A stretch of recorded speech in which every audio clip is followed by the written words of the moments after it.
Demarco, what's good, man? How you doing, Kyle, man?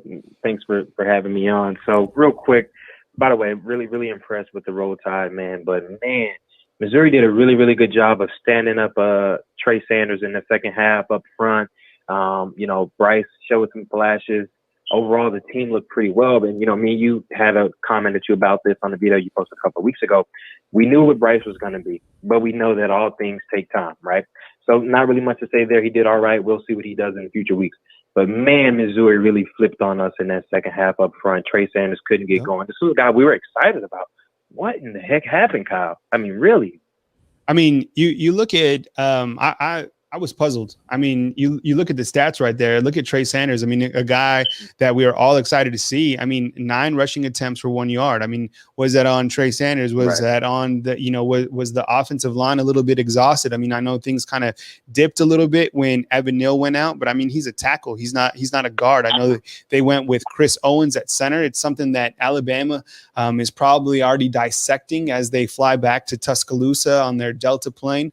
And, that's unacceptable, number one, because Najee Harris had so much success. He's Najee Harris. This is a campaign, but I mean, Trey Sanders is a guy that is elusive. And we saw Brian Robinson. And Demarco, did you see the drop by Brian Robinson? Poor dude. I mean, that was a touchdown. Yeah. And for me, this is one of those things that Nick Saban talks a lot about is, are we able to be at a point where we can focus game in, game out, play in, play out? Are we able to keep our conditioning to a point where the mental mistakes really don't occur? This is a late evening game. The lights aren't too bright. The sun isn't too high. This is a situation where we have a guy who's a really, really talented guy that just has to focus in, make a play. And and just to see that drop, kudos to Mac 10, we call him, right? Putting that thing on the money, bread and butter. He was on it tonight. Really impressed. I love what I saw from him. And just a quick outlook on the rest of the conference, man. I really think LSU is going to be struggling a little bit this year. Texas A&M struggled a little bit, and Georgia struggled a little bit. So I think we're going to be quite fine, Roll Tide family. I think we just have to stay locked in, stay humble, and just do those little things Nick Saban talks about week in and week out. And, Kyle, I'll be here every other show bugging you and just making sure you're on your toes, man. All right. Well, thank you so much, DeMarco. We're going to run to our next caller, man, but we got love for Atlanta. In fact, I'll be in Atlanta tomorrow, Atlanta. So I'm coming for you, one of my favorite cities. But thank you very much, DeMarco. I'll catch up with you soon. All right, fellas. All right. Take it easy. All right. Next on the line, we got Nick from Alabama, wants to talk about the bad second half. All right. Nick from Alabama. What's up, buddy? You're on the line. How's it going, Kyle? It's going great, man. And say hello to Mick as well. Mick is a great guy. We've added him to our great staff. So, Nick, it's your show, man. Take it away. Well, I'm just, I'm curious about the second half. We didn't have that good of a, I don't know if it was a game plan or what, or he just wanted to get the young guys in to play. But it just, I don't know. What do you think? Go ahead, Mick. Take it. Well, I mean, I felt like a couple things. First off, Alabama got off to a great start, and they dominated the first half. And it just kind of felt like years past where they get these big leads and maybe take their foot off the accelerator. But the other part, we were going to see Sanders, we were going to see Bryce Young, and Nick Saban's trying to take advantage of this opportunity probably earlier in this game than he would normally to work all these guys in. For Sanders, he's going to have to get in there and learn, how to hit the blocks again, and how to run in the SEC. I remember when Harris started out. I mean, he wasn't just Najee wasn't a superstar running back his first time, and it's going to take some time to build up. But I never felt like Missouri was even in this game. There was never a point where I thought, okay, these guys can play with Alabama. I felt like it was more Alabama playing against Alabama. And then to me, and Kyle, you jump in, but I felt like Nick Saban said in the press conference, like he's going to put guys in to different positions in a game like that because we don't have those other games where we're playing these opponents that are so far below Alabama's standard where you can go in and just kind of, play around a little bit with your lineup. I mean, this is one of those games, really, when you think about it. There's no Georgia State on this, on this schedule this year. They're not playing Chattanooga. So they have to take advantage of these second halves when they have a big lead. That's what I thought anyway. Hey, Nick, let me ask you a question. And first of all, thank you very much for calling in. We really appreciate it. Thank you to everyone who's watching. We've been streaming for a long time today, so thank you very much. I hope everyone has had a chance to, grab some food and, maybe call your wife and tell her that, it's College Football Saturday. You'll be home soon. But Nick, what was the most frustrating part of the second half for you?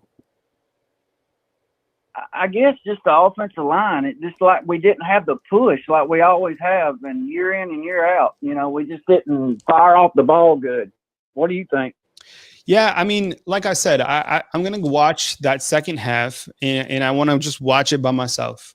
I want to just internalize that second half, and I want to watch the offensive line play. I know they were switching some things out when Evan Neal went down. They put Chris Owens in at center, so that kind of creates different feel. They had Kendall Randolph in number 60. Is it all on Trey Sanders? Is it a combination of the offensive line and Trey Sanders? Is it only Trey Sanders?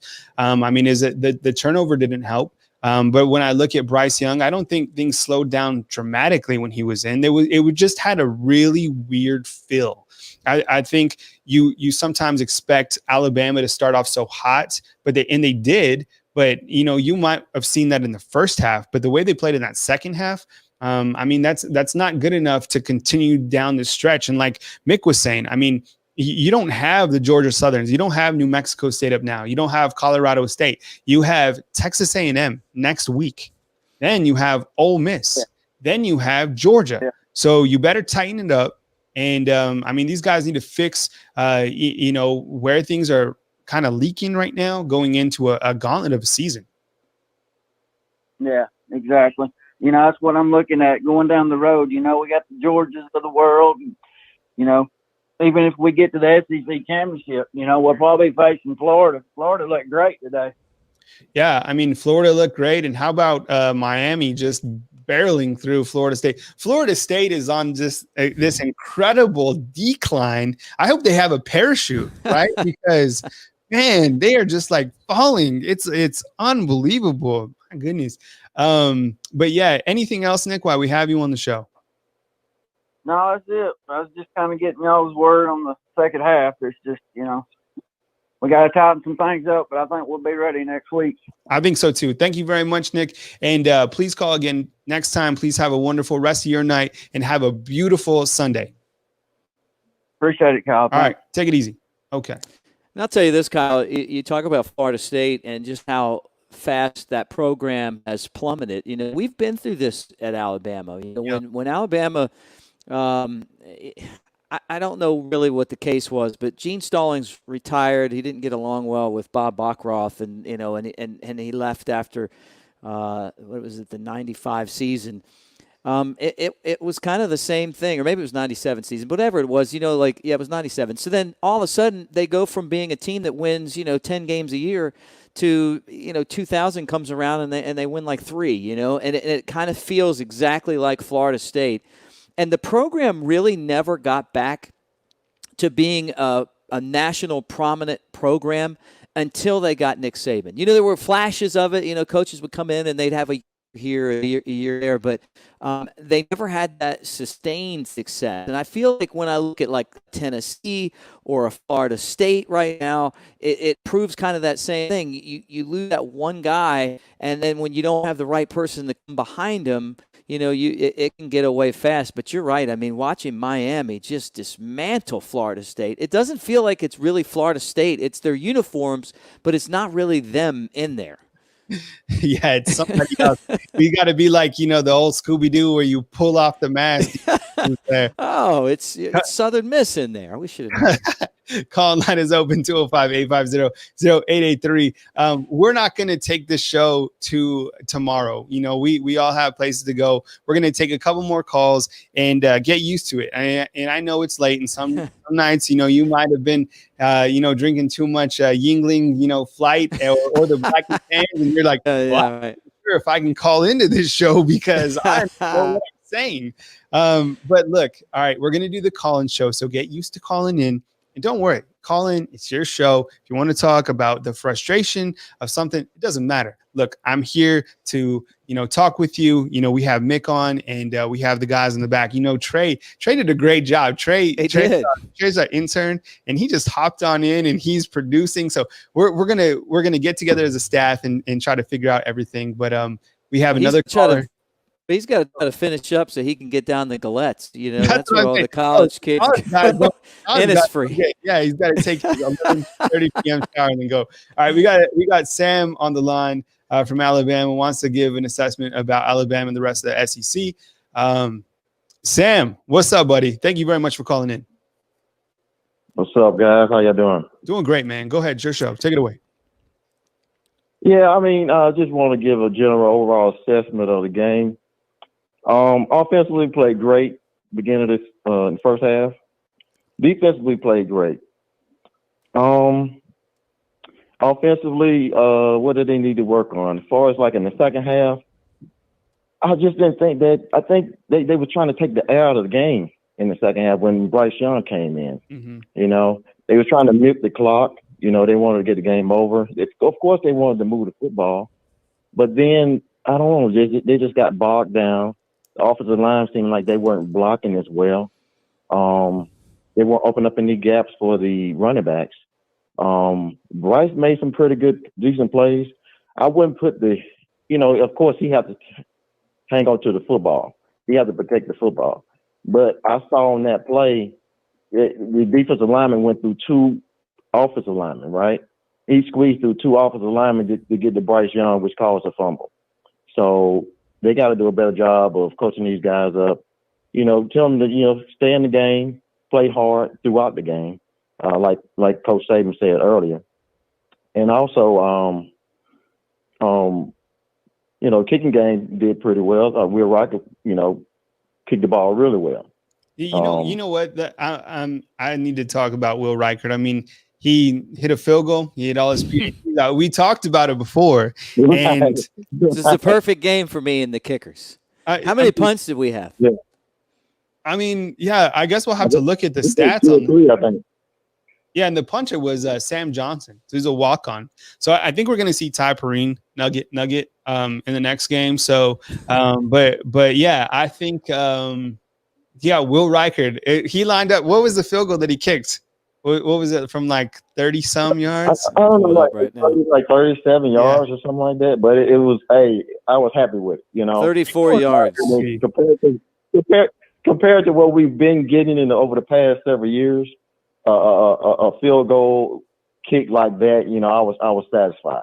Yeah, me too. I mean, it was great. Hey, everybody out there, hit the subscription button or subscribe, the bell, whatever. Make sure you're a part of Bama Insider so you don't miss these shows. And hit the like button. We appreciate it. Super chat's also welcome. Mick, it looks like you're going to rattle off some stats or something. Well, I was going to say this. This was my kind of kicking day, right? We had 3 punts and a field goal, right? And the field goal was at the end of the game. It didn't matter. Look, I graduated a long time ago, and I've been following this team a long time, and there have been very few times that Alabama had a Michael Proctor that made all the field goals, okay? We had the guy that we called Money, Christian something or other, in the 05 season. But every other time, I'm always biting my fingernails when those field goals come. I like these kind of games where you really don't have to depend on the field goal kicker a lot, but and that's what I mean. Like, this game, I never really felt like Missouri was in it. And I just, my gut feeling is that, you had a couple injuries, and then you got to get Bryce Young in. I remember Eli Manning's first game when he was at Ole Miss, and, you could tell. Just like when Bryce Young came in, he wasn't perfect. He was far from perfect, but you could tell there's something magical about what this kid can do.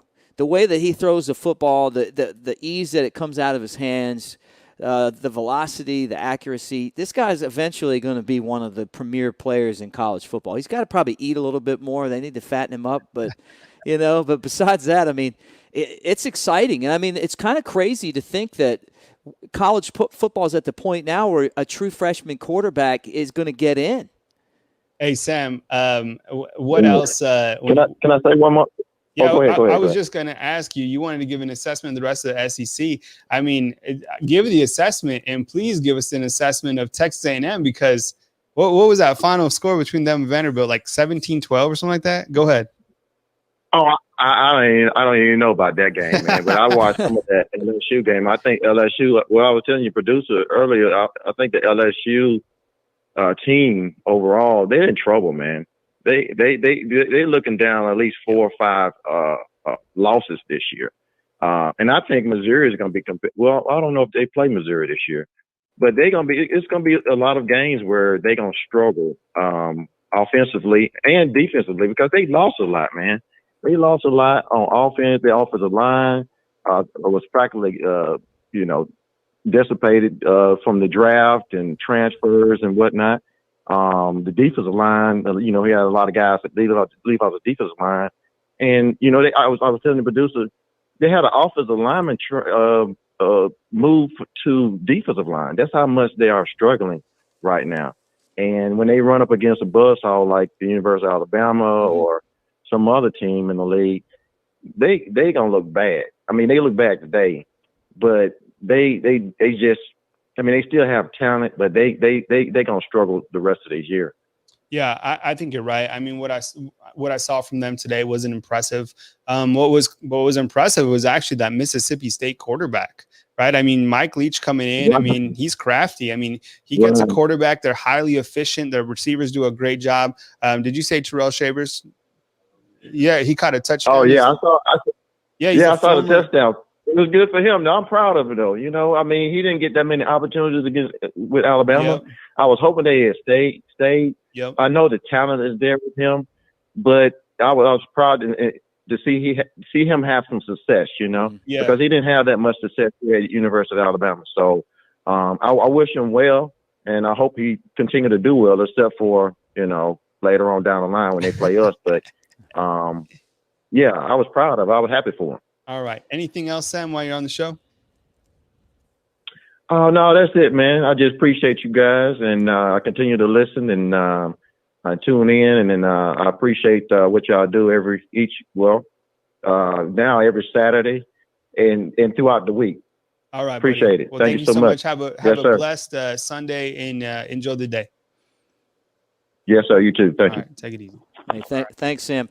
Kyle, I kept thinking, and just kind of playing off of Sam's comment, when I was watching LSU and I saw their offense, and it's not very good this year, I just kept thinking about that post-game video that got leaked from the Bama locker room and Coach O. And they had this – did you watch any of the game? Did you see the Coach O jogging with his shirt off video? Yeah. You see that? It was from like 60 Minutes or something. Yeah, the jogging with the shirt off. God. It's painful. What an embarrassment. Like, it's terrible. Like, and there's a check that he wrote that I don't think he's going to have the money to cash when Alabama gets a hold of him. I mean, like, the thing about what Nick Saban does, I'm going to be serious for a second. I'm just kidding. Look, he's a championship-winning coach. We have to say that. But what Nick Saban's been able to do, to have a consistently winning program with a chance to win a title and win 5 of them along the way, has been amazing. Because what happens when you win a championship is you get content. And I really feel like it's that LSU is kind of that content. And now they just lost to Mississippi State at home, right? And that honeymoon's over. Honeymoon has ended. It's over. Yeah. All right. Well, we're getting close to the end of our show. We've been streaming now pretty much all day. So 5 hours. Yeah. You've been on for 5 hours. Yeah, we're crushing it, man. We're going hard. So a marathon. Right. That's a marathon. Let me give you guys a quick rundown before we head out. Okay. All right. Number one, I want to give props to our producers. Trey Yanity did a fantastic job tonight, but so did Tyler Waldrop. He takes your calls. He does a lot behind the scenes, does a great job, producing content at BamaInsider.com. Tony Tsoukalis is a wonderful writer. He wrote an article in his Friday feature on Emil Ekiyor that was fantastic.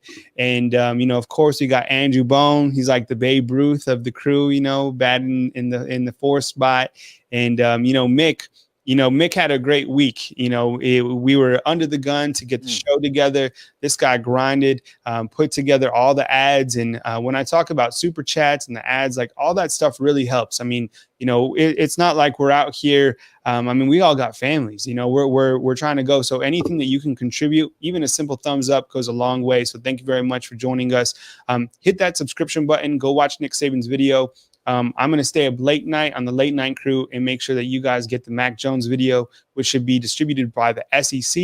You can catch all our coverage via podcast on social media. But of course, go to BamaInsider.com. You don't have to wait for these particular days. You can go and catch up with the staff every single day for the coverage that you crave right here on the Alabama Crimson side. Alabama is now 1-0 and will turn their sights towards Texas A&M for the home opener at Bryant-Denny. It's going to be interesting to see Bryant-Denny not full for a game like that. And I guess that's kind of our closeout. But thank you to our calls. And we'll try to formulate, the calls and try to figure out what we can do better going on. But we want to make sure that this is a quality show for you, that you're having a great time and getting all the information that you need from the BamaInsider.com staff. Mick, do you have a great time tonight? Yeah, I did, man. It's been, and you talk about me working hard. You're the guy that works hard. There's like 5 of you, you're messaging me at night, and then I wake up in the morning, and there you're messaging me again while I'm sleeping. It's like you have a rotation of different Kyle Hendersons that are just constantly working. You were just on the air for 5 hours, and that's impressive. I don't know that. I guess maybe in baseball I've done that before, but